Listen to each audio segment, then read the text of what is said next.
sommes des professionnels de santé, nous avons été en exercice sur le terrain.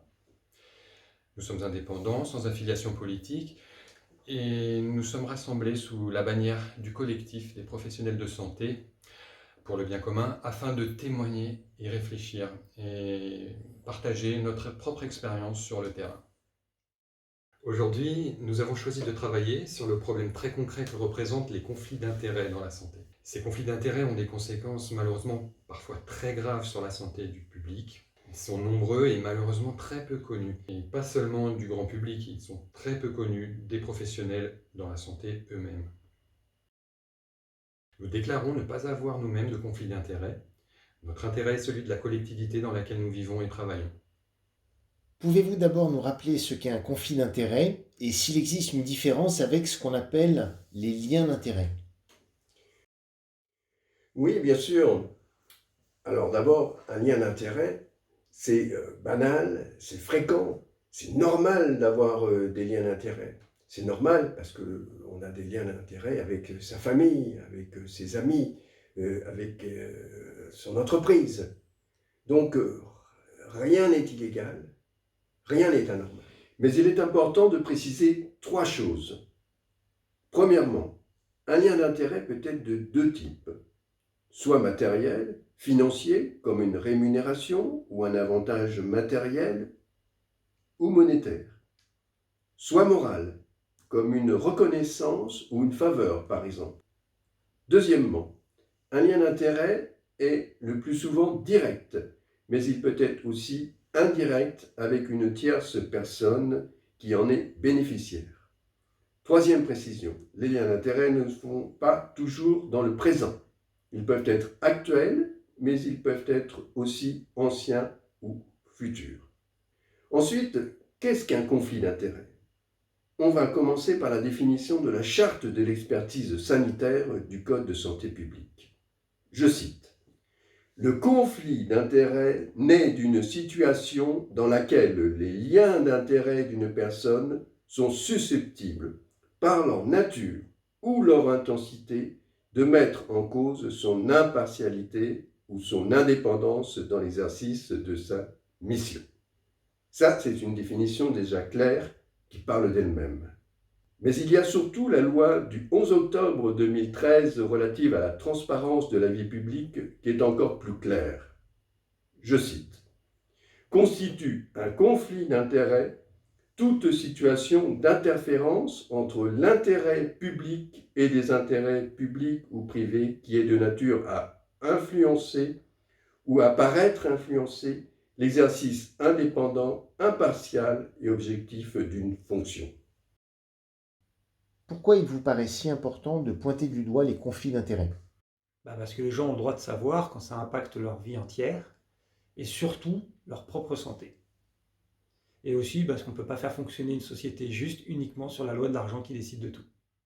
Parce que sinon, c'est la loi du plus fort, du plus riche ou du plus malin qui sont souvent les plus malveillants et qui se servent de leur position dans leur plus strict intérêt personnel. Mais aussi parce que les conflits d'intérêts ne sont pas si faciles à identifier, même pour soi. Autrement dit, on n'est pas toujours conscient de se retrouver en situation de conflit d'intérêts, surtout quand on occupe un poste à responsabilité. En effet, il y a des biais cognitifs ou tout simplement des biais de communication qui font qu'on n'a pas toujours conscience du conflit d'intérêts qu'on peut avoir avec un laboratoire ou une entreprise privée. Ce qui fait que, même en plein conflit d'intérêts, certaines personnes arrivent réellement à rester de bonne foi. C'est l'exemple classique du labo qui offre des informations partiales et des avantages en nature à un médecin pour qu'il utilise son produit. Eh bien, le médecin n'a pas forcément conscience d'être en conflit d'intérêts quand il prescrit le produit qu'il pense efficace ou qu'il en fait la promotion dans un média, par exemple. Que dit la loi sur les conflits d'intérêts? La loi française traite des conflits d'intérêts à travers le Code de la santé publique et le Code pénal.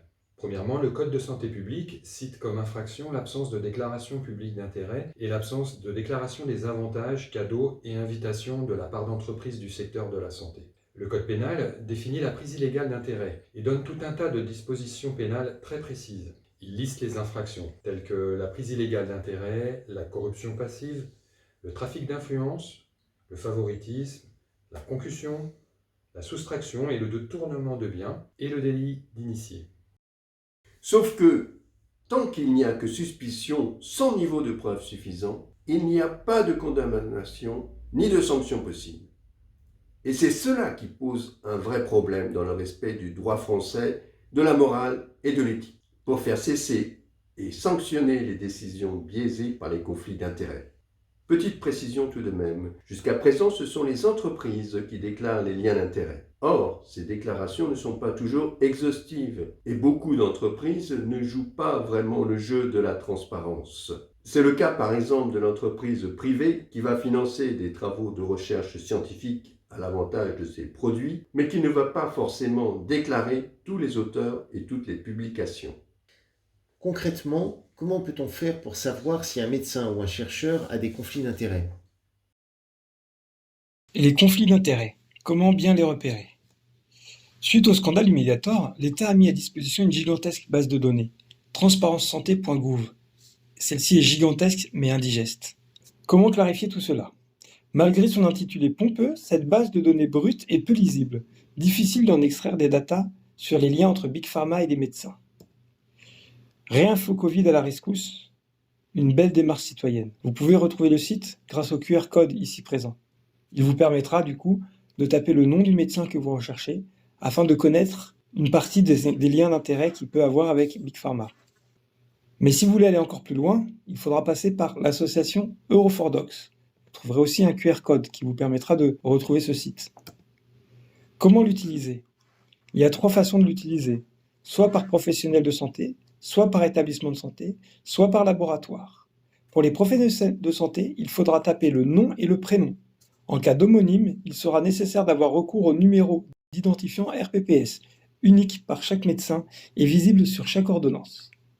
Pour les établissements de santé ou les laboratoires, il suffira de taper le nom et la ville. Pour trouver le RPPS, il faut se rendre sur annuaire.santé.fr. Vous trouverez le lien grâce au QR code ici présent. Vous pourrez donc taper le nom, le prénom, la ville et repérer sur la carte le médecin que vous recherchez. Nous allons voir un premier exemple, le cas du professeur Karen Lacombe, que l'on voit régulièrement sur les plateaux de télévision.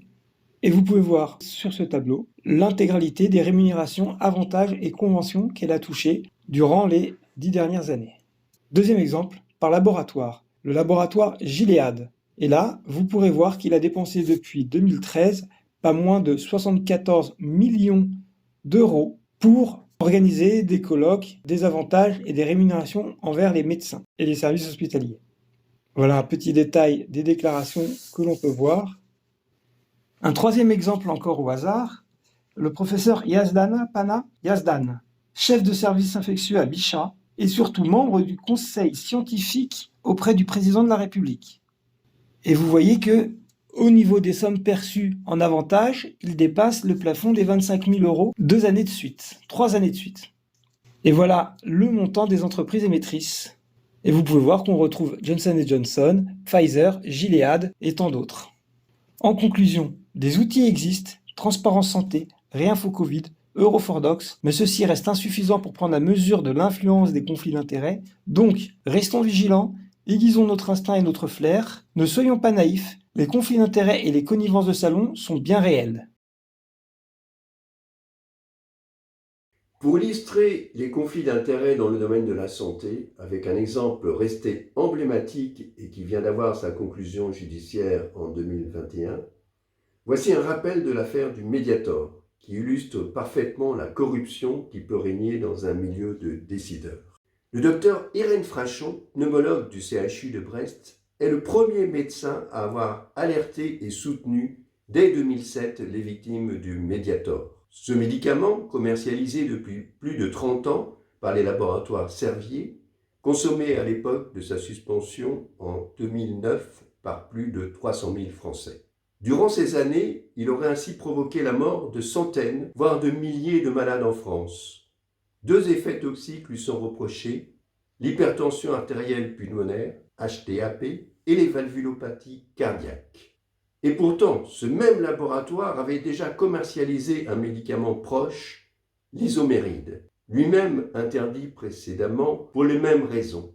Malgré cela, il s'est avéré que les laboratoires Servier ont sciemment dissimulé la dangerosité du Mediator et que le produit n'a été suspendu que très tardivement du fait de la présence d'experts extérieurs à l'autorité de santé, rémunérés à l'époque par la firme pharmaceutique. 12 ans plus tard, et après un procès fleuve ouvert seulement en 2019, la justice a condamné le groupe Servier et son ancien numéro 2, ainsi que l'Agence nationale de sécurité du médicament ANSM le 29 mars 2021. À quelle somme Servier et l'ANSM ont-ils été condamnés? Au vu des souffrances endurées et des vies sacrifiées parmi les 5 millions de personnes exposées au risque et des recettes très élevées du laboratoire, des sanctions dérisoires au rabais pour le laboratoire, condamné coupable de tromperie aggravée, homicide et blessures involontaires, avec 2,7 millions d'euros d'amende et 16 millions d'indemnisation pour la partie civile, association, victime ou représentant présent. Coupable de négligence, l'agence a été condamnée à 303 000 euros d'amende. Quant aux experts, rémunérés à l'époque par la firme poursuivie pour prise illégale d'intérêt, eh bien, ils s'en sont sortis indemnes, faute de preuves probantes de leur influence. Un comble pour des experts. Un seul expert externe est sanctionné. 1 an de prison avec sursis et 30 000 euros d'amende pour avoir participé à une réunion de l'agence en 2004 sans avoir déclaré ses liens avec Servier. Lorsqu'on voit aujourd'hui la proximité des laboratoires pharmaceutiques avec la Commission européenne, avec les revues scientifiques, avec les agences de santé et avec les différents gouvernements européens, le lobbying intensif, on est en droit de se demander si la crise de Covid n'est pas le théâtre d'énormes conflits d'intérêts. Autrement dit, ne sommes-nous pas dans un remake de la ferme du Mediator, mais cette fois bien plus tentaculaire, avec des experts de nouveau sourds et muets, aveugles, des études scientifiques biaisées, des agences et des ministères compromis, avec une forte probabilité que toutes les actions judiciaires déjà en cours ne puissent aboutir avant les années 2030. Qu'est-ce que vous proposeriez comme solution pour en finir avec les conflits d'intérêts dans le domaine de la santé? Première proposition. D'abord, appeler un chat et dire haut et fort que les conflits d'intérêts, c'est de la corruption. De même qu'il faudrait également remplacer le mot lobbying dans le langage courant par celui de corruption. Autrement dit, nous proposons que le terme conflit d'intérêts soit systématiquement remplacé par le terme lien de corruption dans tous les textes de loi français.